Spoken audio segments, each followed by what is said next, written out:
10th plus 12 ஒவ்வொரு ஆண்டும் தொடர்ந்து மாநில அளவில் பல சாதனைகளை புரிந்து வரும் நாமக்கல் குறிஞ்சி கல்வி நிறுவனங்களில் CBSE பாடத்திட்டத்தில் சீனியர் செகண்டரி பள்ளியாக தரம் உயர்த்தப்பட்டு IIT நீட் தேர்வுகளுக்கு பல வெற்றியாளர்களை உருவாக்கிய ஆசிரியர்களை முழு நேர ஆசிரியர்களாக பணியமர்த்தப்பட்டு தினம்தோறும் வகுப்புகள் நடைபெறும். குறிஞ்சி educational institution Kavettipatti Namakkal. Admission in progress. CBSE KG to 12 contact 9025895176. Metric 6 to 12 contact 9344567484. For online admission log on to www.kurinjischoolnkl.in. Dear students, last video la nama introduction enna அப்படினா பார்த்துட்டு பேசிக் கான்செப்ட்ஸ்ல என்னென்ன நான் பார்க்க போறோம் அப்படினு சொல்லிட்டு டைப்ஸ் ஆஃப் மேட்டரை பற்றி பார்த்துட்டு இருந்தோம். ஸோ அதில் physical classification, chemical classification. Physical classification அப்படின்னா ஃபிசிக்கல் ஸ்டேட்டை பேஸ் பண்ணியிருக்கு. ஸோ அதனுடைய ஷேப்பு இதெல்லாம் பற்றி தான் நம்ம சொல்லியிருந்தோம். ஸோ அதில் வந்து பார்த்திங்கன்னா சாலிடு, லிக்விடு, கேஸ் அப்படின்னு நம்ம சொல்லிட்டு இருந்தோம். So now we are going to discuss chemical classification of matter. So already chemical classification என்ன நம்ம பார்த்துருக்கோம். கெமிக்கல் கிளாஸிஃபிகேஷன் எதை பேஸ் பண்ணியிருக்கு அப்படின்னு சொன்னால் ஆட்டம்ஸ் ஆர் மாலிகுல்ஸ் கம்போசிஷனை பேஸ் பண்ணியிருக்கு. அதில் நம்பர் ஆஃப் ஆட்டம்ஸ் எவ்வளோ இருக்குது, நம்பர் ஆஃப் மாலிகுல்ஸ் எவ்வளோ இருக்குது அப்படின்லாம் நம்ம பார்க்கலாம். ஸோ கெமிக்கல் கிளாஸிஃபிகேஷன் அப்படின்னா கம்போசிஷனை பேஸ் பண்ணியிருக்கு. ஸோ அப்போ கம்போசிஷனை பேஸ் பண்ணியிருக்கும்போது நம்ம ஃபர்தராக கிளாஸிஃபை பண்ணுறோம் pure substance and mixtures. Pure substance and mixture. Pure substance அப்படின்னா என்ன அப்படின்னா இப்போ பியூர்னாவே நம்ம என்ன நினச்சிட்ருக்கோம், எல்லாமே பியூர். அப்போனா இப்போ ஃபார் எக்ஸாம்பிள் கோல்டு எடுத்துக்கிட்டு அப்படின்னா 24 கேரட் அப்படிங்கிறது பியூர் கோல்டு. ஸோ 22 கேரட்டில் பார்த்திங்க அப்படின்னா கோல்டு காப்பரும் மிக்ஸ் ஆகி தான் இருக்குது. அப்போ கோல்டும் காப்பரும் மிக்ஸ் ஆகிற 22 கேரட்டை நம்ம பியூர் காம்பவுண்ட் அப்படின்னு சொல்ல முடியுமானா சொல்ல முடியாது. ஸோ அதுபோல் பியூர் அப்படின்னா எந்த வித அனதர் எலமெண்ட் எதுவுமே கம்பைன் ஆகி இருக்கக்கூடாது. Same element more than 1 times இருக்கலாம். சேம் எலமெண்ட்டே மோர் தென் 1 டைம்ஸ் இருக்கலாம். இப்போ ஃபார் எக்ஸாம்பிள் ப்ராப்பராக என்ன அப்படின்னு பார்த்தோம்னா pure substance consist of a single type of particles or simple atom or molecule. அது என்ன சிம்பிள் ஆட்டம்னு சொல்கிறீங்க, சிம்பிள் மாலிகுல்னு சொல்கிறீங்க அப்படின்னா ஜஸ்ட் இது ஈஸி தான். உங்களுக்கு காப்பர், கோல்டு, சில்வர் எல்லாம் எடுத்துக்கிட்டிங்கன்னா காப்பர்னுடைய அட்டாமிக் வெயிட் வந்து பார்த்திங்கன்னா 63.5. காப்பர்னுடைய அட்டாமிக் வெயிட் 63.5. அப்போ 63.5ல் நம்பர் ஆஃப் ஆட்டம்ஸ் எவ்வளோ இருக்குது அப்படின்னு நம்மளால் ஃபைண்ட் அவுட் பண்ண முடியாது இல்லையா. அப்போ மோர் தென் 1 ஆட்டம் கம்பைன் ஆகி தான் காப்பர் அப்படிங்கிறது இருக்குது. ஸோ ஆட்டம் அப்படிங்கிறது ஆல்ரெடி நம்ம சொல்லியிருக்கோம் அல்டிமேட் பார்ட்டிகல்ஸ், அதாவது லாஸ்ட் பார்ட்டிகல்ஸ். ஒரு காம்பவுண்ட் ஆர் எலமெண்ட்டினுடைய லாஸ்ட் பார்ட்டிகல்ஸ் தான் என்னென்னு சொல்கிறோன்னா நம்ம ஆட்டம்ஸ் அப்படின்னு சொல்கிறோம். அப்போ அந்த ஆட்டம்ஸ் எல்லாம் ஒன்று சேர்ந்து தான் நம்ம ஒரு சில்வர் பிளேட் பார்க்குறோம், சில்வர் பாத்திரம் வீட்டில் இருக்குது, கோல்டு பார்க்குறோம். ஸோ எல்லாமே பார்க்கும்போது நமக்கு ஒரு பெரிய பல்காக தெரியுது. ஸோ இதை நம்ம பல்காக பார்க்கும்போது அது நமக்கு ஆட்டம் மாதிரி தெரியாது, ஏதோ ஒரு திங்ஸ் அவ்வளோதான். பட் அது நம்ம இப்போ கோல்டெல்லாம் நம்ம அந்த கல்லில் உரசி பார்த்தோம் அப்படின்னா சின்ன சின்ன பார்ட்டிகல்ஸ் தான் மின்னும். ஸோ அப்போ அந்த சின்ன சின்ன தூளை தான் நம்ம என்னென்னு சொல்லலாம் ஆட்டம்ஸ் அப்படின்னு நம்ம சொல்ல முடியும். ஸோ அது மாதிரி 63.5ல் நம்பர் ஆஃப் ஆட்டம்ஸ் எவ்வளோ இருக்குன்னு நமக்கு தெரியாது. அது மாதிரி தான் சில்வனுடைய அட்டாமிக் வெயிட் பார்த்திங்கன்னா 108, கோல்டுனுடைய அட்டாமிக் வெயிட் இது எல்லாத்துலேயுமே பார்த்திங்கன்னா நம்பர் ஆஃப் ஆட்டம்ஸ் எவ்வளோ இருக்குன்னு நமக்கு தெரியாது. இங்கே மாலிகுல் எடுத்திருக்கோம். மாலிகுல் அப்படிங்கிறது H2O மாலிகுலில் 2 hydrogen atom and 1 oxygen atom combined to form water molecule. அப்போ இதில் வந்து பார்த்திங்கன்னா ஆக்சிஜன் ஆட்டம் வந்து ஹைட்ரஜன் 2:1 ரேஷியோவில் இருக்குது. Hydrogen 2, oxygen 1. அப்போ 2:1 ரேஷியோவில் இருக்குது. ஸோ இதெல்லாமே பியூர் ஃபார்மில் தான் இங்கே இருக்குது. ஸோ அதனால் பியூர் சப்ஸ்டன்ஸுக்கு எக்ஸாம்பிளாக கொடுத்துருக்கோம். ஸோ இந்த பியூர் சப்ஸ்டன்ஸை நம்ம அதை காம்பவுண்டாக எலமெண்ட்ஸாக கிளாஸிஃபை பண்ணுறோம். காம்பவுண்ட் எலமெண்ட் அப்படின்னு கிளாஸிஃபை பண்ணும்போது எதை பேஸ் பண்ணியிருக்கு அப்படின்னு சொன்னால் இங்கேயும் கம்போசிஷனை பேஸ் பண்ணி தான் இருக்குது. ஃபர்ஸ்ட் எலமெண்ட் அப்படின்னா என்னென்னு அப்படி பார்ப்போம். What is element? Elements means an element is the simplest form of pure substance. இப்போ தான் கொஞ்சம் நேரத்துக்கு சொன்னேன் எலமெண்ட் அப்படிங்கிறது simplest form of pure substance. இப்போ ஒரு சப்ஸ்டன்ஸ்ன்னு எடுத்துக்கிட்டிங்க அப்படின்னா நம்ம வீட்டில் வந்து sodium chloride common salt use பண்ணுறோம். அப்போ அது பியூர் சால்ட்டு தான். அதில் சோடியம் அண்டு குளோரின் ரெண்டுமே இருக்கும். சோடியம் ஆட்டம், குளோரின் ஆட்டம் ரெண்டு கம்பைன் ஆகி தான் சோடியம் குளோரைட் ஃபார்ம் ஆகுது. அப்போ sodium pure form and chlorine pure form ரெண்டுமே கம்பைன் ஆகி சோடியம் குளோரைட் ஃபார்ம் ஆகுது. ஸோ அப்போ நம்ம பியூர் சப்ஸ்டன்ஸ்னு சொல்லலாமா? அது மாதிரி எலமெண்ட் அப்படிங்கிறது இப்போ சோடியமாகவும் இல்லாமல் ரெண்டு கம்பைனாக இல்லாமல் வெறும் சோடியமாகவே பார்க்கலாம். குளோரினை குளோரினாவே பார்க்கலாம், சோடியம் குளோரைடாக பார்க்காம ரெண்டையுமே தனித்தனியாகவே பார்க்கணும், சோடியமாகவும் குளோரினாவும். அப்போ நம்ம எலமெண்ட்டுன்னு எடுத்துக்கிட்டால் ஃபஸ்ட்டு ஞாபகத்துக்கு வர்றது என்னென்னா பீரியாடிக் டேபிள் தான். எலமெண்ட் அப்படின்னு ஞாபகத்துக்கு வர்றது பீரியாடிக் டேபிள். எலமெண்ட்னாவே ஃபஸ்ட்டு ஞாபகத்துக்கு வர்றது periodic table. So periodic table அப்படின்னாவே நமக்கு நெக்ஸ்ட் வரக்கூடியது 118 எலமெண்ட்ஸ். ஸோ 118. ஸோ இது வரைக்கும் நமக்கு வந்து 118 எலமெண்ட்டை வந்து ஃபைண்ட் அவுட் பண்ணியிருக்காங்க. அதில் 92 எலமெண்ட் நேச்சுரலாக இருக்கக்கூடியது. அதர் எலமெண்ட்ஸ் எல்லாமே வந்து சிந்தட்டிக்கல் லெபார்ட்ரி சில சிம்டம்ஸ் மூலயமா அதனுடைய ரியாக்ஷன்ஸ் மூலயமா நம்ம கொண்டு வரது. ஸோ அப்போ எலமெண்ட்ஸ்னாவே ஃபஸ்ட்டு வருது பீரியாடிக் டேபிள் தான். அப்போ இந்த எலமெண்ட்ஸினுடைய அந்த கேரக்டர் என்ன எப்படி இருக்கும் அப்படின்னு பார்த்தோம்னா, the simplest form of pure substance which can either the decomposed into nor built from simpler substance by any physical and chemical method. Any means ஆர்டினரின்னு கூட வச்சுக்கலாம். ஸோ எந்த ஒரு ஃபிசிக்கல் அண்ட் கெமிக்கல் மெத்தட்லையுமே நாம் இதை செப்பரேட் பண்ண முடியாது. அதே சமயத்தில் நாம் ஃபார்ம் பண்ண முடியாது. இப்போ கோல்டு அப்படின்னா 2 கோல்டு ஆட்டம்ஸ் சேர்ந்து இன்னொரு கோல்டு ஃபார்ம் ஆகும். அந்த கோல்டெல்லாம் சேர்ந்து ஃபர்தராக கோல்டு ஃபார்ம் ஆகிட்டே இருக்கும். நம்ம போய் அதை வந்து கோல்டு சேர்த்த முடியுமா அப்படின்னா அந்த மாதிரிலாம் நம்மளால முடியாது. இயற்கையாக நடக்கக்கூடிய ஒரு நேச்சர் ப்ராசஸ். அப்போ அந்த நேச்சர் ப்ராசஸ் நடக்கிறத நாம் ப்ராக்டிக்கலாக மேனுவலாக பண்ண முடியுமா அப்படின்னா முடியாது. ஸோ அதனால தான் என்ன பண்ணியிருக்கோன்னா either be decomposed into nor built from simpler substances. அப்போ நம்ம அதை வந்து டீகம்போஸ் பண்ணவும் முடியாது, அதாவது பிரேக் பண்ணி தனியாக பிரிக்கவும் முடியாது, அதை ஒன்று சேர்த்தவும் முடியாது. ஸோ இது சாதாரண கெமிக்கல் ஃபிசிக்கல் மெத்தட் இருக்குது நமக்கு, அதன் மூலமாக பண்ண முடியாது அப்படிங்கிறது தான் எலமெண்ட்டுடைய ஸ்பெஷல் கேரக்டர். ஃபர்தராக எலமெண்ட்டுடைய அந்த கேரக்டரை பேஸ் பண்ணி நம்ம கிளாஸிஃபை பண்ணுறோம். First one paste on composition. Paste on composition அப்படின்னா நம்பர் ஆஃப் ஆட்டம்ஸ் அப்படின்னு சொல்லலாம். இன்னொன்று பேஸ்ட் ஆன் ப்ராப்பர்ட்டிஸ். ப்ராப்பர்ட்டிஸ் அந்த எலமெண்ட்டுடைய ப்ராப்பர்ட்டிஸ் என்ன அப்படிங்கிறது. So element based on composition எப்படி கிளாஸிஃபை பண்ணுறோம் அப்படின்னா, இப்போ for example mono atomic unit. Mono atomic யூனிட்னா சிங்கிள் ஆட்டம் இருக்கும். ஏயுனா ஏயு தான், சில்வர், காப்பர், ஸோ இந்த மாதிரி இருக்கும். பாலி அட்டாமிக் யூனிட் அப்படின்னா poly atomic means mono atomic means single atom இருக்கும். இது ஃபர்தராக திரும்பவும் நம்ம வரும்போது பார்ப்போம் ஆட்டம்ஸ் அண்ட் மாலிகுல்ஸ் ஹெடிங்கில். ஸோ இருந்தாலும் இங்கே ஒரு தடவை ரிமைண்ட் பண்ணிடலாம். ஸோ மோனோ அட்டாமிக் யூனிட் அப்படிங்கிறது அதில் ஃபர்தர் ஒரே ஒரு சிங்கிள் ஆட்டம் மட்டும்தான் இருக்கும். இப்போ ஏயுவை நம்ம ஏயுன்னு எழுத முடியும். அது மாதிரி பாலி அட்டாமிக்னா ஹைட்ரஜனை ஹெச் அப்படின்னு எழுதுனா அது element form, elemental stage. H அப்படின்னு எழுதுனா நம்ம எலமெண்டல் ஸ்டேஜ். ஹைட்ரஜனை ஹெச் அப்படின்னு நம்ம ரைட் பண்ணும்போது அது எலமெண்டல் ஸ்டேஜ். அதுவே H2ன்னு ரைட் பண்ணோம்னா அது மாலிகுல். அப்போ அது பாலி அட்டாமிக் யூனிட் அப்படின்னு சொல்கிறோம். பாஸ்பரஸ் அப்படின்னா P4, நைட்ரஜனை N2, சல்ஃபர்னா SA. இதை கொஞ்சம் ஞாபகம் வச்சுக்கோங்க. நீங்கள் லோயர் கிளாஸில் படிச்சுட்டு தான் வந்துருக்கீங்க. நான் திரும்ப ரிமைண்ட் பண்ணும்போது நீ அதை இங்கே சொல்லுங்கள், யோசித்து பாருங்கள். நான் இதை சொல்லும்போது H2, P4, S8, N2 நான் சொல்கிறேன் இல்லைங்களா, இதை லோயர் கிளாஸில் நீங்கள் ஒரு ஹெட்டிங்கில் படிச்சிருக்கீங்க. அது என்ன ஹெட்டிங் அப்படிங்கிறத நீங்கள் யோசித்து வைங்க. ஃபர்தராக நான் வரும்போது கேட்குறேன், ஓகேங்களா? ஸோ நெக்ஸ்ட் வந்து பார்த்திங்கன்னா பேஸ்ட் ஆன் ப்ராப்பர்ட்டிஸ். ஸோ ப்ராப்பர்ட்டிஸை பேஸ் பண்ணி நம்ம எலமெண்ட்டை எப்படி கிளாஸிஃபை பண்ணுறோம் அப்படிங்கிறது நீங்கள் லோயர் கிளாஸில் பார்த்துருப்பீங்க. பீரியாடிக் டேபிள்லாம் ஒரு பேஜ் ஃபுல்லாக போட்டு அது கலராக டயக்ராம் அந்த கலர் பாக்ஸுக்கு கலர்லாம் கொடுத்து இது மெட்டல்ஸ், இது நான் மெட்டல்ஸ், நொட்டலாய்ட்ஸ் அப்படின்னு சொல்லி கிளாஸிஃபை பண்ணியிருப்பாங்க. அப்போ பீரியாடிக் டேபிள் வந்து என்னென்ன இருக்குது அப்படின்னு பார்த்தீங்கன்னா மெட்டல்ஸ், நான் metals, metalloids. What is metal, what is நான் மெட்டல் அண்ட் மெட்டலாய்ட்ஸ் அப்படின்னா, மெட்டல் அப்படின்னா என்ன, அதுக்கு என்னென்ன கேரக்டர் இருக்கும் அப்படின்னு பார்த்தீங்கன்னா these elements generally solids. Metal அப்படின்னாவே நமக்கு இப்படி சாலிட் தான் இருக்குது. இப்போ நம்ம வீட்டில் சில்வர், நம்ம எல்லா அலுமினியம், இந்த வெசல்ஸ் எல்லாம் பார்க்குறோம், எல்லாமே என்ன ஸ்டேஜில் தான் இருக்குது, சாலிட் ஸ்டேஜில் தான் இருக்குது. தென் நெக்ஸ்ட் வந்து பார்த்தீங்கன்னா it possesses bright lustre. It possesses bright lustre. Bright lustre இப்போ சில்வர் பார்த்தீங்கன்னா ஃபஸ்ட்டு கடையில் போய் வாங்கும்போது பார்த்தீங்கன்னா பளபளன்னு மின்னும்.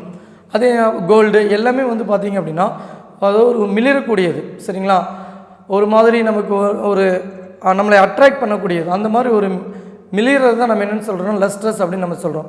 நெக்ஸ்ட் வந்து ஹார்னஸ் அண்ட் எபிலிட்டி. அப்போ ஹார்னஸ் அப்படின்னு சொல்லும்போது ரொம்ப ஹார்டாகவும் இருக்கும். நம்ம அது வீட்டில் சில்வர் எல்லாமே பார்க்குறோம். Next conduct electricity and heat. அதுக்கு நம்ம பெஸ்ட் எக்ஸாம்பிள் பார்த்தோன்னா காப்பர் ஒயர். வீட்டில் யூஸ் பண்ணுற எலக்ட்ரிசிட்டியை கண்டக்ட் பண்ணுறதுக்கு மோஸ்ட்லி என்ன தான் பண்ணுறோம், காப்பர் ஒயர் தான் யூஸ் பண்ணுறோம். ஸோ மோஸ்ட் மெட்டல்ஸ் எலக்ட்ரிசிட்டியை கண்டக்ட் பண்ணும். Next malleable and ductiles. Malleable means வளைஞ்சு கொடுக்கறது, டக்டைல்ஸ் மீன்ஸ் அதாவது மேலேபிள் அப்படின்னா என்னென்னா can be broken can be beaten into thin sheet. அதாவது மேலேபிள் அப்படின்னா தின் ஷீட். அதை நம்ம ஒரு ஷீட்டை என்ன பண்ணலாம் அப்படின்னா ஒரு வடிவமைக்க முடியும். இப்போ ஃபார் எக்ஸாம்பிள் நீங்கள் வந்து கடையில் போய் காளான் வாங்க போகிறீங்கன்னா ஒரு பலன்னு மின்ற ஒரு கவரில் போட்டு தருவாங்க, க்ளோஸ் பண்ணி தருவாங்க. அந்த கவரை என்னென்னா அலுமினியம் ஃபாயில் அப்படின்னு நம்ம சொல்லுவோம், அலுமினியம் ஃபாயில். அதே வீட்டில் பார்க்குற அலுமினியம் எந்த ஒரு பளபளப்புமே இல்லாமல் ஒரு டம்மியாக தெரியும், நமக்கு ஒரு அட்ராக்ஷன் இருக்காது அதுக்கு. அதுவே நம்ம அந்த கடையில் ஒரு காளான் ஏதோ ஒரு பொருள் வாங்குகிறோம், ஹாட்டாக ஒரு பொருள் வாங்குறோன்னா நம்ம வீட்டில் கடையில் ஹோட்டலில் போய் ஏதாவது ஒரு சாப்பிட்றதுக்கு ஒரு ஐட்டம் வாங்குகிறோம் அப்படின்னு சொன்னால் அவங்க ஒரு கவரில் போட்டு தராங்க. இப்போ சாம்பார் இதெல்லாம் கவரில் ஊற்றி தராங்க அப்படின்னா அந்த கவர் பார்த்திங்கன்னா பலன்னு மின்னும். அந்த கவர் என்ன அப்படின்னு பார்த்தீங்கன்னா அலுமினியம் ஃபாயில் அப்படின்னு சொல்லுவோம். ஒரு ஷீட் மாதிரி இருக்குது இல்லையா, அதை தான் அந்த மாதிரி செய்ய முடியும் நம்ம மெட்டலை. ஸோ மேலேபிள் அப்படின்னு சொல்கிறோம். Next ductile. Ductile means can be Tran into wires. அதாவது நம்ம வயர் மாதிரி ஷேப் கொண்டு வரலாம், அடிக்கலாம், எல்லாமே பண்ணலாம். இப்போ ஃபார் எக்ஸாம்பிள் பார்த்தீங்கன்னா இரும்பு அயன் எடுத்துட்டிங்கன்னா நம்ம அருவா இந்த மாதிரி நிறைய வெரைட்டிஸ் செய்கிறோம் இரும்பில். அது மாதிரி இப்போ காப்பரே எடுத்துக்கிட்டிங்கன்னா வயராக பண்ணலாம், பாத்திரமாக பண்ண முடியும். ஸோ இந்த மாதிரி நிறைய பண்ணலாம். அதுதான் மேலேபிள் அண்ட் டக்டைல்னு சொல்கிறோம். எக்ஸாம்பிள் பார்த்திங்க அப்படின்னா குரோமியம், பிளாட்டினம், கோல்டு, இந்த மாதிரி நிறைய எக்ஸாம்பிள் சொல்லலாம். நெக்ஸ்ட் வந்து நான் மெட்டல்ஸ். நான் மெட்டல்ஸ் அப்படின்னா என்ன அப்படின்னு பார்த்தீங்கன்னா நான் மெட்டல்ஸ் அப்படிங்கிறது நான் லஸ்ட்ரஸ். அதாவது பலன்னு என்ன ஆகாதுன்னா மின்னாது. இப்போ ஃபார் எக்ஸாம்பிள் நம்ம கார்பனே எடுத்துக்கிட்டு நான் மெட்டல் தான். கார்பன் பார்த்தோன்னா நமக்கு என்ன தெரியும், கரி தானே அப்படின்னு நம்ம சொல்லிடுவோம். அது மாதிரி நான் மெட்டல் அப்படிங்கிறது நான் லஸ்ட்ரஸ், மிளிராது, பலன்னு இருக்காது. பிரிட்டில் மீன்ஸ் என்ன அப்படின்னா உடையாது. நெக்ஸ்ட் புவர் கண்டக்டர்ஸ், எலக்ட்ரிசிட்டியை கண்டக்ட் பண்ணாது. இப்போ ஃபார் எக்ஸாம்பிள் நீங்கள் லோயர் கிளாஸில் படிச்சுட்டு தான் வந்தீங்க, கார்பன் அண்ட் இட்ஸ் காம்பவுண்டில் கார்பன் வந்து பார்த்திங்கன்னா நான் மெட்டல். ஸோ அதில் வந்து பார்த்திங்கன்னா கார்பனுடைய அல்லோட்ரோபி ஃபார்ம் கிராஃபைட்டு, டைமண்டு, ஃப்ளோரின். அதாவது ஃப்ளோரின் சொல்கிறத விட உங்கள் எல்லாத்துக்கும் பக்மினிஸ்டர் ஃப்ளோரின் சொன்னால் உங்களுக்கு நல்லாவே தெரியும், பக்மினிஸ்டர் ஃப்ளோரின். ஸோ அதில் வந்து 60 கார்பன் ஆட்டம்ஸ் இருக்கும் அப்படின்னு நீங்கள் படிச்சுட்டு வந்திருக்கீங்க. அப்போ Buckminster fluorine, Buckminster fluorine, diamond, graphite இதெல்லாம் சொல்லலாம்.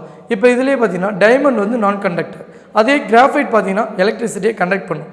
கிராஃபைட் மட்டும் ஏன் எலக்ட்ரிசிட்டியை கண்டக்ட் பண்ணுது அப்படின்னு சொன்னீங்கன்னா கிராஃபைட்டில் ஃப்ரீ எலக்ட்ரான்ஸ் இருக்குது. ஸோ ஃப்ரீ எலக்ட்ரான்ஸ் வந்து எலக்ட்ரிசிட்டியை கண்டக்ட் பண்ணுது. ஸோ இந்த மாதிரி எல்லாத்துக்குமே இருக்குன்னு சொல்ல முடியாது இல்லையா. ஸோ நான் மெட்டல் ஜென்ரலி நான் கண்டக்டர்ஸ், சரியா, புவர் கண்டக்டர்ஸ் அப்படின்னு நம்ம சொல்லலாம். ஹீட் அண்ட் எலக்ட்ரிசிட்டி இது எல்லாமே ஹீட்டையும் கண்டக்ட் பண்ணுறது கம்மியாக தான் இருக்கும். நெக்ஸ்ட் வந்து பார்த்திங்கன்னா metalloids. What is metalloids? Metalloids are both characters, அதாவது மெட்டல் அண்ட் நான் மெட்டல் ரெண்டு கேரக்டருமே இருக்கும். மெட்டலாய்ட்ஸ் அப்படின்னா metal and non metallic character ரெண்டுமே இருக்கும். ஸோ அப்போ these are the element which have characteristic common of both metal and non metals. For example பார்த்தீங்கன்னா நம்ம போரான், நீங்கள் பீரியாடிக் டேபிளில் வந்து பார்த்தீங்கன்னா கார்பன், சிலிக்கான் எல்லாம் பார்த்துருப்பீங்க. சிலிக்கான், ஜெர்மேனியம், அந்த டயகோனலில் வரக்கூடியது எல்லாமே. அந்த டயகோனல் சிலிக்கான், இந்த பக்கம் வந்து ஆர்சனிக், அடுத்தது சிலிக்கானுக்கு கீழே ஜெர்மேனியம், ஆர்சனிக்கு கீழே ஆண்டிமனி. ஸோ இந்த மாதிரி அந்த எலமெண்ட் எல்லாமே நம்ம என்னென்னு சொல்கிறோம்னா மெட்டலாய்ட்ஸ் அப்படின்னா நம்ம சொல்கிறோம். ஸோ இதுதான் வந்து பார்த்திங்கன்னா எலமெண்டல் ஸ்டேஜில் இருக்கக்கூடிய கிளாசிஃபிகேஷன். ஸோ எலமெண்டல் ஸ்டேஜில் அந்த எலமெண்ட்ஸுக்கு என்னென்ன கேரக்டர் இருக்கும், ஸோ அதனுடைய ஆக்டிவிட்டீஸ் எல்லாம் என்ன அப்படிங்கிறத இப்போ நம்ம பார்த்துருக்கோம். Then next goes to compounds. What is compounds? Compound அப்படின்னாவே நமக்கு என்ன அப்படின்னா ஒன் ஆர் மோர் தென் ஒன் ஆட்டம் மிங்கிள் ஆனது, அதாவது மிக்ஸ் ஆனது தான் காம்பவுண்ட் அப்படின்னு சொல்கிறோம். சிம்பிளாக சொல்லணும்னா compound made up of molecules. Compound made up of molecules which contains 2 or more atoms of different elements. Same எலமெண்ட்டாக இருந்தால் திரும்ப என்னவாகிடும், நமக்கு பியூர் சப்ஸ்டன்ஸ் ஆகிடும். அதனால தான் டிஃப்ரெண்ட் எலமெண்ட்ஸ், கேர்ஃபுல்லாக கவனிங்க, டிஃப்ரெண்ட் எலமெண்ட்ஸ். இதே இந்த இடத்துல சேம் எலமெண்ட் இருந்ததுன்னா அது பியூர் சப்ஸ்டன்ஸுக்கு போயிடும். So different element, compound made up of molecules which contains 2 or more atom of different elements. ஸோ இப்போ இந்த காம்பவுண்ட்ஸுடைய கேரக்டர் என்ன, நம்ம அதை எப்படி ப்ரிப்பேர் பண்ணுறோம் அப்படின்னு பார்த்தீங்க அப்படின்னா, எ pure substance containing 2 or more elements combined together in a definite proportion by mass and can be decomposed into its constituent element by suitable method. நம்ம எலமெண்டல் ஸ்டேஜில் இருக்கும்போது நம்ம என்ன சொல்லியிருந்தோம் அப்படின்னா ஃபர்தராக அதை பிரேக் பண்ண முடியாது. எலமெண்டல் ஸ்டேஜில் இருக்கும்போது நம்ம அதை என்ன பண்ண முடியாதுன்னா பிரேக் பண்ண முடியாது. அதே சமயத்தில் அது நம்மளாகவும் நம்ம ஃபார்ம் பண்ண முடியாது, ப்ரிப்பேர் பண்ண முடியாது அப்படின்னு நம்ம சொல்லியிருந்தோம். ஸோ இங்கே நீங்கள் அண்டர்லைன் பண்ணக்கூடிய லைன் என்ன அப்படின்னா decomposed into its constituent. Constituent means corresponding atom. இப்போ ஃபார் எக்ஸாம்பிள் சோடியம் குளோரைடு இருக்குன்னா சோடியமாகவும் குளோரைடாகவும் தனித்தனியாக நம்ம என்ன பண்ணலாம், செப்பரேட் பண்ணலாம். கன்ஸ்டியூட்டன்ட் ஆட்டம் பை சூட்டபிள் மெத்தட். அது நம்ம ப்ராப்பராக என்ன மெத்தட் இருக்கோ அந்த மெத்தட் மூலமாக ரெண்டையும் தனித்தனியாக இப்போ சோடியம் குளோரைட்னா தனித்தனியாக செப்பரேட் பண்ண முடியும். ஃபார் எக்ஸாம்பிள் நம்ம இங்கே வாட்டர் மாலிகுலை சொல்லியிருக்கோம். உங்களுக்கு சோடியம் குளோரைட் முன்னாடி சொன்னேன், இப்போ water molecule. So water molecule combine என்னென்ன கம்பைன் ஆகிருக்கு அப்படின்னு பார்த்தீங்கன்னா ஹைட்ரஜன் அண்ட் ஆக்சிஜன். ஹைட்ரஜன் பார்த்தீங்கன்னா 2 ஆட்டம்ஸ், ஆக்சிஜன் 1 ஆட்டம்ஸ். ஹைட்ரஜனுடைய அட்டாமிக் வெயிட் பை மாஸ் நம்ம சொல்லியிருக்கோம் இல்லைங்களா, definite proportion by mass means இப்போ ஹைட்ரஜன் பார்த்தீங்கன்னா அட்டாமிக் நம்பர் 1, அப்போ 2 ஹைட்ரஜனுக்கு 2. ஆக்சிஜனுடைய ஹைட்ரஜனுக்கு அட்டாமிக் மாஸ் 1, அப்போ அட்டாமிக் மாஸ் 1 அப்படிங்கும்போது 2 ஹைட்ரஜனுக்கு 2. நெக்ஸ்ட் ஆக்சிஜனுடைய அட்டாமிக் மாஸ் 16. ஸோ ஒரே ஆக்சிஜன் தான் இருக்குது, அப்போ 2:16. அப்போ 2:16 அப்படின்னு சொல்லும்போது நம்ம செகண்ட் டேபிளில் போட்டோம் அப்படின்னா 2 டேபிளில் 1:8 அதுதான் by mass, 1 ratio by mass. இப்போ இதில் என்ன நமக்கு ஒரு தெளிவாகணும் அப்படின்னு பார்த்தீங்க அப்படின்னு சொன்னால், இப்போ ஃபார் எக்ஸாம்பிள் ஹைட்ரஜன் அப்படிங்கிறத பார்த்தீங்க அப்படின்னு சொன்னால் ஹைட்ரஜன் அப்படிங்கிறது நான் கம்பஷபிள். ஹைட்ரஜன் அப்படிங்கிறது என்னது, நான் கம்பஷபிள். ஹைட்ரஜன் அப்படிங்கிறது நான் கம்பஷபிள், அது எரியாது. அதே சமயத்தில் ஆக்சிஜன் அப்படிங்கிறது கம்பஷபிள் 1. ஓகேவா, இதில் நீங்கள் தெரிஞ்சிக்க வேண்டியது ஹைட்ரஜன் நான் கம்பஷபிள் அப்படின்னு சொல்கிறது என்ன அப்படின்னா ஹைட்ரஜன் அப்படிங்கிறது கம்பஷபிள் தான், நம்ம தனியாக பார்க்கும்போது தெரியாது, நம்ம மாலிகுலை நம்ம பார்க்க போகிறதே கிடையாது. ஸோ எங்கே பார்க்கலாம் அப்படின்னா நீங்கள் லோயர் கிளாஸில் சோடியம் மெட்டலை பற்றி பார்த்துருப்பீங்க. இப்போ சோடியம் ஹைட்ராக்சைட் பெல்லட்டெல்லாம் உங்கள் லேபில் கூட்டிகிட்டு போய் காட்டியிருந்தால் உங்களுக்கு தெரிஞ்சிருக்கும். சோடியம் மெட்டல் காட்டியிருப்பாங்க. அப்போ சோடியம் மெட்டலில் தண்ணி பட்ட உடனே உங்களுக்கு என்ன ஆகுதுன்னா தீப்பிடிச்சு எரியக்கூடியது.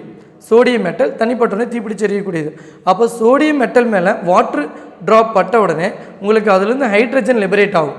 அப்போ ஹைட்ரஜன் லிபரேட் ஆகும்போது உங்களுக்கு ஹீட் எனர்ஜி ப்ரொடியூஸ் ஆகுது. அந்த ஹீட் எனர்ஜியை யூஸ் பண்ணி தான் ஹைட்ரஜன் எரியுது. சரிங்களா, அப்போ ஹைட்ரஜன் அப்படிங்கிறது எரியக்கூடிய ஒன்று, கம்பஷபிள் 1. ஆனால் நமக்கு சாதாரண பார்த்தோமா அது தெரியாது. ஈவன் நீங்கள் ஹைட்ரஜன் அமௌண்ட் ஆஃப் ஹைட்ரஜன் அதிகமாக எங்கே இருக்குது அப்படின்னு பார்த்தீங்க அப்படின்னா சன்னில் தான் இருக்குது. அதனால தான் இன்றைக்கி நமக்கு என்ன வருது, லைட் வந்துட்டுருக்கு. ஸோ இதெல்லாம் நீங்கள் ஃபர்தராக வரும்போது பார்ப்போம். ஸோ அப்போ ஹைட்ரஜன் அப்படிங்கிறது எரியக்கூடிய ஒன்று தான், கம்பஷபிள் 1. அதே சமயத்தில் ஆக்சிஜன் பார்த்தீங்கன்னா எரியாது. ஆக்சிஜன் அப்படிங்கிறது எரியாது, non combustible. But it is help of combustion. கம்பஷனுக்கு என்ன பண்ணால் ஹெல்ப் பண்ணும் ஆக்சிஜன். ஆக்சிஜன் அப்படிங்கிறது எரியறதுக்கு ஹெல்ப் பண்ணும், ஆனால் எரியாது. ஹைட்ரஜன் அப்படிங்கிறது எரியும், ஆனால் எரியறதுக்கு ஹெல்ப் பண்ணாது. பட் ரெண்டுமே சேர்ந்து என்ன ஆகுதுன்னா H2O ஃபார்ம் ஆகுது. அப்போ இந்த மாலிகுலுடைய கேரக்டர் என்ன அப்படிங்கிறத பார்த்தீங்கன்னா ஃபயர் எக்ஸ்டிங்விஷர். இந்த மாலிகுலுடைய கேரக்டர் என்ன, ஃபயர் எக்ஸ்டிங்விஷர். அப்போ ஃபயர் எக்ஸ்டிங்விஷரில் நம்ம H2O யூஸ் பண்ணுறோம். ஸோ அப்போ பாருங்கள், எலமெண்டல் ஸ்டேஜில் இருக்கும்போது ஒரு கேரக்டர், மாலிகுலாக ஃபார்ம் ஆகும்போது இன்னொரு கேரக்டர் இருக்குது. ஸோ அப்போ இதுதான் காம்பவுண்ட்ஸுடைய கேரக்டர்னு வச்சுக்கலாமா. ஸோ அப்போ எலமெண்டல் ஸ்டேஜில் ஒரு கேரக்டர், மாலிகுலாக இருக்கும்போது இன்னொரு கேரக்டர். ஸோ இதை தான் நம்ம என்னென்னு சொல்கிறோம் அப்படின்னா அந்த பர்சன்டேஜ் கம்போசிஷனில் நம்ம டிஃப்ரெண்ட் எலமெண்ட்ஸ் ஃபார்ம் ஆகும்போது இப்போ ஹைட்ரஜன் H2O அப்படின்னா ஹைட்ரஜனை தனியாகவும் ஆக்சிஜனை தனியாகவும் செப்பரேட் பண்ண முடியும் எலக்ட்ரோலைசிஸ் ப்ராசஸ் மூலமாக. ஓகே, நெக்ஸ்ட் இந்த காம்பவுண்டை ஃபர்தராக கிளாஸிஃபை பண்ணுறோம். எந்த மாதிரி கிளாஸிஃபை பண்ணுறோம் அப்படின்னா inorganic compounds. Inorganic compounds means what is inorganic compounds? Organic compounds last வீடியோவில் பார்த்தீங்கன்னா நம்ம கெமிஸ்ட்ரியை ஃபர்தராக நம்ம நிறைய வெரைட்டிஸ் கிளாஸிஃபை பண்ணலாம். Nano chemistry, industrial chemistry, physical chemistry, organic chemistry, inorganic chemistry நிறைய சொன்னேன். ஸோ அப்போ அதில் வரக்கூடிய அந்த காம்பவுண்ட் இன்ஆர்கானிக் கெமிஸ்ட்ரியில் பார்க்கக்கூடியதெல்லாம் இன்ஆர்கானிக் காம்பவுண்ட்ஸ். அப்போ இன்ஆர்கானிக் காம்பவுண்ட்ஸ்னால் என்ன? Inorganic compounds means this is obtained from non living sources. Non living sources அதாவது உயிரற்ற பொருட்களிலிருந்து எடுக்கக்கூடிய அந்த பொருட்களை தான் நாம் என்னென்னு சொல்கிறோம் அப்படின்னா இன்ஆர்கானிக் காம்பவுண்ட்ஸ் அப்படின்னு நம்ம சொல்கிறோம். ஃபார் எக்ஸாம்பிள் மினரல்ஸ், இது வந்து மைக்ரோஸ்கோபிக் பார்ட்டிகளாக இருக்கலாம், பல்கி சப்ஸ்டன்ஸில் இருக்கலாம், மைக்ரோஸ்கோபிக் பார்ட்டிகளாக இருக்கலாம், பல்கி சப்ஸ்டன்ஸாக இருக்கலாம். ஃபார் எக்ஸாம்பிள் காமன் சால்ட், வீட்டில் யூஸ் பண்ணுற சோடியம் குளோரைட், மார்பிள்ஸ், அந்த டைல்ஸில் வருது இல்லைங்களா அது, வாஷிங் சோடா, துணி துவைக்கிறதுக்கு யூஸ் பண்ணக்கூடிய சோப் அண்ட் டிடர்ஜென்ட் பவுடர், இது எல்லாமே வந்து பார்த்திங்கன்னா இன்ஆர்கானிக் சப்ஸ்டன்ஸ் தான். சோடியம் கார்பனேட், டெக்காஹைட்ரேட் அப்படின்னு சொல்லிட்டு நீங்கள் படிச்சுட்டு வந்திருப்பீங்க. வாஷிங் சோடா, சமையல் சோடா, அதே மாதிரி குக்கிங் சோடாவும் நீங்கள் படிச்சுட்டு வந்திருப்பீங்க. தென் நெக்ஸ்ட் வந்து பார்த்தீங்கன்னா ஆர்கானிக் காம்பவுண்ட். ஆர்கானிக் காம்பவுண்ட் அப்படின்னாவே நீங்கள் வந்து கெமிஸ்ட்ரி அப்படிங்கிற பேரில் 10th கார்பன் அண்ட் ஹீட்ஸ் காம்பவுண்ட் பார்த்துருப்பீங்க. கார்பன் காம்பவுண்ட்ஸ் எல்லாமே ஆர்கானிக் காம்பவுண்ட் நம்ம சொல்லலாம். அப்போ ஆர்கானிக் காம்பவுண்ட்ஸ் நம்ம எங்கேருந்து, அதனுடைய சோர்ஸ் என்ன அப்படிங்கிறது பார்த்தீங்கன்னா these are the compounds obtained from living sources. Living sources means நம்ம உயிருள்ள பொருட்கள் எடுக்கிறது. இப்போ வந்து பார்த்திங்கன்னா பிளான்ட்ஸ் அண்ட் அனிமல்ஸு இதுலேருந்து எடுக்கிறது. அனிமல்ஸ் பிளான்ட்ஸ்லேருந்து நம்ம என்னென்ன எலமெண்ட் எடுக்கலாம் அப்படின்னு பார்த்தீங்கன்னா sulphur, phosphorus, carbon, oxygen, hydrogen, இது எல்லாமே வந்து மிங்கிள் ஆகி தான் நம்ம பாடியே ரன் ஆகிட்டுருக்கு. எக்ஸாம்பிள் நம்ம பாடியே எடுத்துக்கலாம். ஸோ நம்ம பாடி அப்படிங்கிறது பார்த்திங்கன்னா கார்போஹைட்ரேட் இருக்குது, ஃபேட்ஸ் இருக்குது, ப்ரோட்டீன்ஸ் இருக்குது. இப்போ பிளான்ட்ஸ் எல்லாம் பார்த்திங்கன்னா வேக்சஸ் இருக்குது. ஸோ வேக்சஸ் அப்படின்னு சொல்லும்போது எங்கேருந்து சார் நம்ம எடுக்க முடியும் அப்படின்னு கூட நினைக்கலாம். உங்களுக்கு எல்லாமே பெஸ்ட்டு தெரிஞ்சது ஆகாய தாமரை. இந்த குளத்துல எல்லாம் பார்த்தீங்க அப்படின்னா அந்த இலை மிதந்துகிட்டே இருக்கும் பார்த்தீங்களா. மிதக்கிறதுக்கு காரணம் என்ன, அது மேலே தண்ணியும் ஒட்டாது. காரணம் என்ன அப்படின்னு பார்த்தீங்கன்னா வேக்சி லேயர், அது மேலே இருக்கக்கூடிய வேக்சி லேயர். ஸோ அந்த வேக்சி லேயர் எதுக்கு யூஸ் ஆகுது அப்படின்னா அதனுடைய ஃபோட்டோசிந்தசிஸ் மூலம் வாட்டர் மாலிகுல் சீக்கிரமாக வெளியேறாமல் தடுக்கிறதுக்காக அந்த வேக்சி லேயர்ஸ் வந்து யூஸ் ஆகுது. ஸோ இது ஆர்கானிக் காம்பவுண்ட்ஸ். ஆர்கானிக் காம்பவுண்ட்ஸ் அப்படின்னா லிவிங் சோர்சஸ், லிவிங் திங்ஸ்லேருந்து எடுக்கக்கூடிய பொருட்கள் ஆர்கானிக் காம்பவுண்ட்ஸ் அப்படின்னு சொல்கிறோம். அந்த ஆர்கானிக் காம்பவுண்ட்ஸை பற்றி நம்ம படிக்கக்கூடிய அந்த ஸ்டடி தான் என்னென்னு சொல்கிறோம் அப்படின்னா ஆர்கானிக் கெமிஸ்ட்ரி. ஸோ காம்பவுண்ட்ஸ்னால் என்ன, எலமெண்ட்ஸ்னால் என்ன அப்படிங்கிறத நம்ம டீட்டெயிலாக பார்த்தாச்சு. நெக்ஸ்ட் வந்து mixtures. What is mixture? Mixture அப்படின்னாவே நமக்கு என்னென்னு தெரியும், more than one compounds mix ஆனது தான் மிக்சர் அப்படின்னு சொல்கிறோம். ஸோ ப்ராப்பர் டெஃபினேஷனாக சொன்னோம்னா a combination of 2 or more elements or compounds any proportion so that components do not lose their identity. இப்போ இதுக்கு என்ன மீனிங் அப்படின்னு பார்த்தீங்கன்னா ஃபார் எக்ஸாம்பிள் இந்த இடத்துல வந்து பார்த்தீங்கன்னா ஹைட்ரஜனாக இருக்கும்போது ஒரு கேரக்டர், ஆக்சிஜன் எலமெண்டல் ஸ்டேஜில் இருக்கும்போது ஒரு கேரக்டர், வாட்டராக மாறின பிறகு ஒரு கேரக்டர். அப்போ எலமெண்டல் ஸ்டேஜில் இருக்கக்கூடிய கேரக்டருக்கும் காம்பவுண்டாக ஃபார்ம் ஆன பிறகு இருக்கக்கூடிய கேரக்டருக்கும் மாறுது இல்லையா. அப்போ அதனுடைய ஒரிஜினாலிட்டி லாஸ் ஆகுது. ஆனால் இங்கே மிக்சர்ஸ்க்கு அந்த மாதிரி கிடையாது. ஃபார் எக்ஸாம்பிள் பார்த்தீங்கன்னா மிக்சர் ஆஃப் செவரல் கேஸஸ். இப்போ ஃபார் ஏரில் வந்து பார்த்திங்கன்னா nitrogen, oxygen, helium, carbon di oxide, sulphur di oxide, sulphur, எல்லா கேஸஸும் மிக்ஸ் ஆகி தான் இருக்குது. ஸோ இதை தான் நம்ம என்னென்னு சொல்கிறோம்னா மிக்சர்ஸ் அப்படின்னு நம்ம சொல்கிறோம். ஸோ இந்த மிக்சர்ஸை ஃபர்தராக கிளாஸிஃபை பண்ணுறோம். என்ன அப்படின்னா அதனுடைய ஃபிசிக்கல் ஸ்டேட்டை பொறுத்து. இப்போ நீங்கள் இந்த மிக்சர்ஸ் அப்படின்னு சொல்லும்போது உங்களுக்கு ஒன்று ஞாபகத்துக்கு வரும். லோயர் கிளாஸில் படிச்சுட்டு வந்திருப்பீங்க. லோயர் கிளாஸில் மிக்சர்ஸுங்கிற பேரில் என்ன படிச்சிருப்பீங்க, solution. What is solution? Solution means solvent plus solute gives solution. Solvent plus solute gives solution. அப்போ சால்வெண்ட் அப்படிங்கிறது major proportion, solute means smaller proportion. அப்போ சால்வெண்ட்டு சொல்யூட்டும் சேர்ந்து தான் நமக்கு மிக்சர் ஃபார்ம் ஆகுது. அப்போ அப்படி ஃபார்ம் ஆகும்போது நம்ம அதை என்ன சொல்கிறோம், சொல்யூஷன் அப்படின்னு சொல்கிறோம். அப்போ சொல்யூஷனாகவே உங்களுக்கு ஞாபகத்துக்கு வர்றது 3 டைப்ஸ். நீங்கள் லோயர் கிளாஸில் படித்தது 10th ஸ்டாண்டர்ட் லெவலில் என்ன அப்படின்னு பார்த்தீங்கன்னா true solution, colloidal solution and suspension. True solution, colloidal solution and suspension. இப்போ ட்ரூ சொல்யூஷன் அப்படின்னு பார்த்தீங்கன்னா அது எதுக்கு எக்ஸாம்பிளாக நீங்கள் படிச்சிருப்பீங்க, லோயர் கிளாஸ்லேயே படிச்சிருக்கீங்க. ஸோ மிக்சர்ஸ் அப்படின்னு என்னென்னு பார்த்துறோம். ஸோ மிக்சர்ஸை வந்து அதனுடைய கம்போஷனை பேஸ் பண்ணி அதில் இருக்கக்கூடிய கம்போஷன் நாம் பார்க்கக்கூடிய அந்த விசிபிள் அதை பேஸ் பண்ணி 2 டைப்ஸாக கிளாஸிஃபை பண்ணலாம். homogeneous mixers and heterogeneous mixers. What is homogeneous mixer? Homogeneous mixer means solvent and solute are same phase. Solvent and solute are same phase. இந்த homogeneous mixer solvent solute same phase அப்படின்னு சொல்லும்போது நம்ம நீங்கள் lower கிளாஸில் solution, இப்போ sugar solution எடுத்துங்க, salt solution எடுத்துங்க, எல்லாமே ஹோமோஜீனியஸ் மிக்சர் தான். இதை வந்து சொல்யூட் தனியாகவும் சால்வெண்ட் தனியாகவும் நம்ம என்ன பண்ண முடியாதுன்னா சொல்யூட் பார்ட்டிகளை நம்ம பார்க்க முடியாது, இன்விசிபிள். சொல்யூட் பார்ட்டிகள் இன்விசிபிள், கம்ப்ளீட்டாக டிசோசியேட் ஆகிடும். ஸோ அப்போ ஹோமோஜீனியஸ் மிக்சர் கண்டெய்ன்ஸ் டெஃபினேஷன் என்ன அப்படின்னு பார்த்தீங்கன்னா a mixture is set to be a homogeneous if it has a uniform composition throughout. அதாவது நம்ம அதை பார்த்தோம்னா ஃபுல்லாகவே யூனிஃபார்மாக இருக்கும், உள்ளுக்குள்ளே எந்த ஒரு டிஃப்ரென்ஸும் தெரியாது.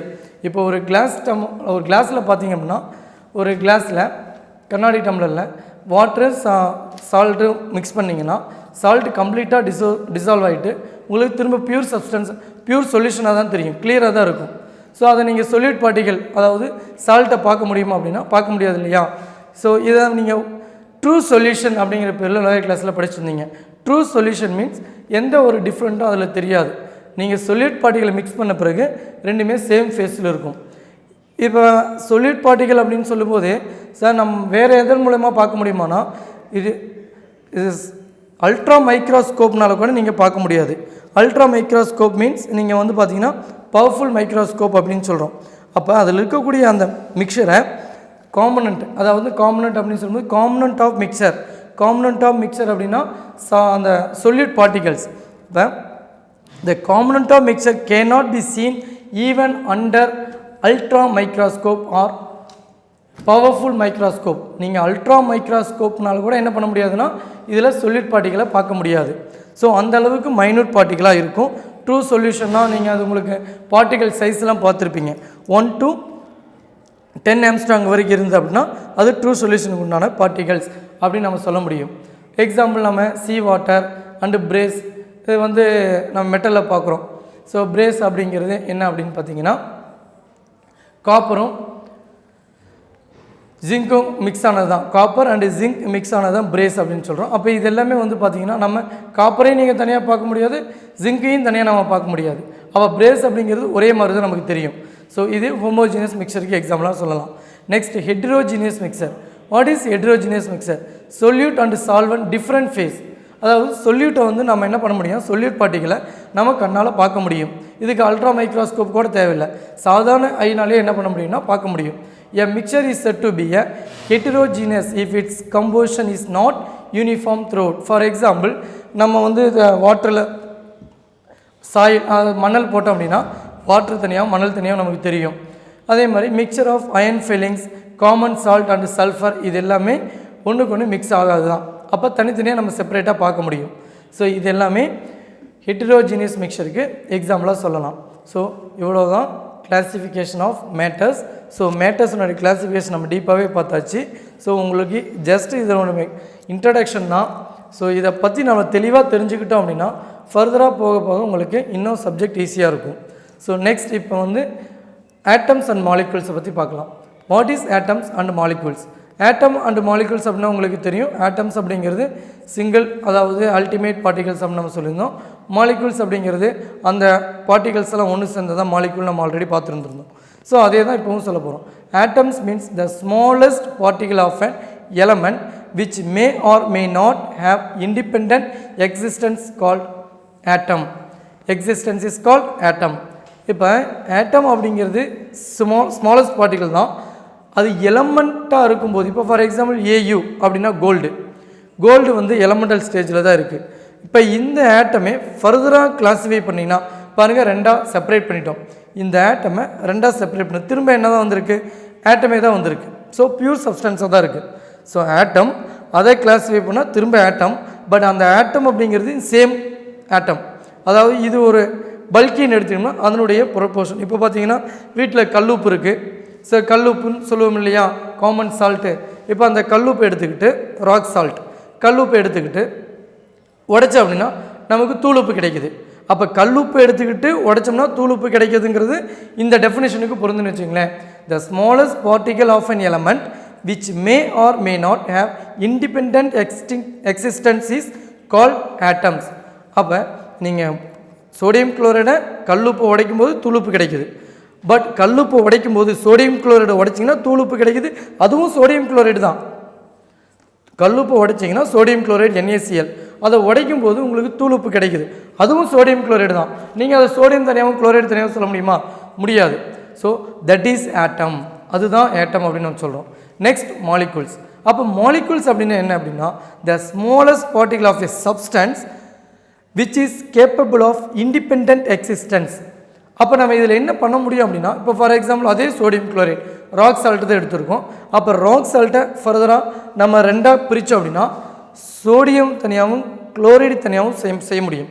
அப்போ சோடியம் தனியாகவும் குளோரைடு தனியாகவும் எப்படி சார் பிரிக்க முடியும்னா இதுக்கு நம்ம கெமிக்கல் ப்ராசஸ் இருக்குது. எலக்ட்ரோலைசிஸ் மூலமா நம்ம சோடியத்தை தனியாகவும் குளோரைடு தனியாகவும் செப்பரேட் பண்ண முடியும். அப்போ சோடியம் குளோரைடை சோடியம் இண்டிவிஜுவலாக செப்பரேட் பண்ணலாம், குளோரைடு தனியாக இண்டிவிஜுவலாக குளோரின் கேஸாக செப்பரேட் பண்ணலாம். அப்போ சோடியம் மெட்டல் அந்த சோடியம் தனியாக வந்துடும், குளோரைடு அயான் குளோரின் கேஸாக ரிமூவ் ஆகி எஸ்கேப் ஆகிடும். அப்போ உங்களுக்கு இது தனியாக ரெண்டாக பிரிக்க முடியும், Na தனியாகவும் Cl தனியாகவும். ஸோ அதுதான் மாலிகூல்ஸ். ஆனால் ஆட்டம்ஸ் அப்படின்னு சொல்லும்போது அந்த மாதிரி பண்ண முடியாது. சோடியம் குளோரைட் கல் போடிச்சிங்கன்னா திரும்ப துளுப்பு சோடியம் குளோரைடாக தான் கிடைக்கும். ஸோ அதுதான் ஆட்டம்ஸ் அண்ட் மாலிகூல்ஸுக்குள்ள டிஃப்ரெண்ட். ஸோ அப்போ அந்த ஆட்டம்ஸ் அப்படி மாலிகூல்ஸை வந்து ஃபர்தராக கிளாஸிஃபை பண்ணுறோம். ஒரு ஆட்டத்தில் ஒரு மாலிகுலில் நம்பர் ஆஃப் ஆட்டம்ஸ் எவ்வளவு இருக்குது அப்படிங்கிற வச்சு கிளாஸிஃபை பண்ணலாம் காம்போசிஷனை வச்சு. ஸோ அது என்ன அப்படின்னு பார்த்தீங்கன்னா homo atomic molecules, hetero atomic molecules. What is homo atomic molecules? These molecules made up of same atom of the same element. அதாவது ஒரே எலமெண்ட்டினுடைய அந்த ஆட்டம் எல்லாம் ஒன்று சேர்ந்து மாலிகுலாக ஃபார்ம் ஆகுது. ஃபார் எக்ஸாம்பிள் பார்த்தீங்கன்னா ஹீலியம், நியான், O2. O2 அப்படிங்கிறது ஆக்சிஜன் மட்டும் ஒன்று சேர்ந்து O2வாக இருக்குது. 2 oxygen atom combined to form O2. 2 nitrogen element or atom combined to form N2. 4 phosphorus atom combined to form P4 molecule. அப்போ பாஸ்பரஸ் அப்படின்னு எழுதுனீங்கன்னா நீங்கள் P4ன்னு எழுதுறீங்க. சல்ஃபர் 8 atoms கம்பைன் ஆகி தான் S8 மாலிகுலாக இருக்கும். இதை தான் நான் முன்னாடியே உங்களுக்கு அங்கே சொல்லியிருந்தேன். நான் பின்னாடி வரும்போது கேட்பேன், யோசிச்சு வைங்க அப்படின்னு நான் சொல்லியிருந்தேன் இல்லையா. அதாவது அது என்ன ஹெட்டிங்கு கீழே பார்த்துருப்பீங்க அப்படின்னு சொன்னால் atomicity. Atomicity means number of atoms. சொல்ல போனால் மாலிகுல்ஸை வந்து நீங்கள் அதை மாலிகுலார் வெயிட்டை, அதாவது டோட்டல் வெயிட்டை எலமெண்ட் எத்தனை எலமெண்ட் அப்படிங்கிறத டிவைட் பண்ணியிருப்பீங்க. இப்போ பாஸ்பரஸ் அப்படின்னா அட்டாமிக் நம்பர் எவ்வளவு? 32. அப்போ 4 பாஸ்பரஸ் சேர்ந்து எவ்வளோ இருக்கும் அப்படின்னா ஒரு பர்டிகுலர் இருக்கும் இல்லையா. அப்போ அந்த டோட்டல் 4 பாஸ்பரஸுக்கான வெயிட்டை 4ஆல் அதை அட்டாமிக் வெயிட்டால் டிவைட் பண்ணும்போது 4 பாஸ்பரஸுக்கான weight, total weight of phosphorus P4 divided by atomic weight phosphorus. Atomic வெயிட்னு பாஸ்பரஸ்னு அட்டாமிக் வெயிட் டிவைட் பண்ணி உங்களுக்கு என்ன வரும்? உங்களுக்கு டிவைட் பண்ணும்போது செஞ்சு காட்டுறேன், 1 செகண்ட். ஸோ அட்டாமிக் வெயிட் பாஸ்பரஸுக்கு 31, அட்டாமிக் வெயிட் பாஸ்பரஸுக்கு 31 ஸ்டூடெண்ட்ஸ். இப்போ 31 124 சரிங்களா. அப்போ 30 அட்டாமிக் வெயிட் பாஸ்பரஸுக்கு 31 அப்படின்னா 4 ஆட்டம்ஸ் கம்பைன் ஆச்சுன்னா 124. அட்டாமிக் வெயிட் 31, 4 ஆட்டம்ஸுக்கு நம்ம டோட்டல் வெயிட் பார்த்தோம் அப்படின்னா 124. அப்போ இந்த 124ஐ பாஸ்பரஸ்னு அட்டாமிக் 31ஆல் டிவைட் பண்ணிங்கன்னா திரும்ப உங்களுக்கு எத்தனை கிடைக்கும்? 4 அப்படின்னு வரும். அப்போ 124 டிவைடட் பை 4, 124 டிவைடட் பை 4 அப்படின்னா 4 வருது இல்லையா. சாரி, 128 டிவைடட் பை 31 அப்படின்னா 4. அப்போ 124 டிவைடட் பை 31னா 4. அப்போ அந்த 4 அப்படிங்கிறது அட்டாமிசிட்டி. 4 அப்படிங்கிறது என்ன? அட்டாமிசிட்டி. 4 அப்படிங்கிறது அட்டாமிசிட்டி. அப்போ இந்த அட்டாமிசிட்டி அப்படிங்கிற ஹெட்டிங் கீழே தான் நீ இந்த மாலிகுலை பற்றி பார்த்துட்டு வந்துருக்கீங்க 10th ஸ்டாண்டர்டில். ஸோ அப்போ நம்பர் ஆஃப் ஆட்டத்தை பேஸ் பண்ணி ஃபர்தராக கிளாஸிஃபை பண்ணலாம். Mono atomic, diatomic, ட்ரைஅட்டாமிக், tetra atomic. So next heteroatomic molecules. Heteroatomic molecules means these molecules made up of atoms of different element. இங்கே சேம் எலமெண்ட்டாக இருக்கும், இங்கே டிஃப்ரெண்ட் எலமெண்ட். ஃபார் எக்ஸாம்பிள் பாருங்கள், HF சேர்ந்து ஒன்று சேர்ந்து ஹைட்ரஜன் ஃப்ளூரைடு அப்படிங்கிற molecule. Next carbon di oxide CO2, oxygen 2, carbon 1. அப்போ 3 atoms இருக்கனால try atomic molecules. H2O try atomic molecules. BF3 tetra atomic molecules. CH4 tetra atomic molecules. CH4 pentaatomic molecules. 1 2 3 4. So 5 atoms இருக்கு, pentaatomic molecules. இது வந்து tetra atomic molecules. So இந்த மாதிரி number of atoms base பண்ணி diatomic, triatomic, tetraatomic molecules classify பண்ணலாம், both hetero and homoatomic molecules. So next classல atomic masses, molecular masses பற்றி பார்ப்போம்.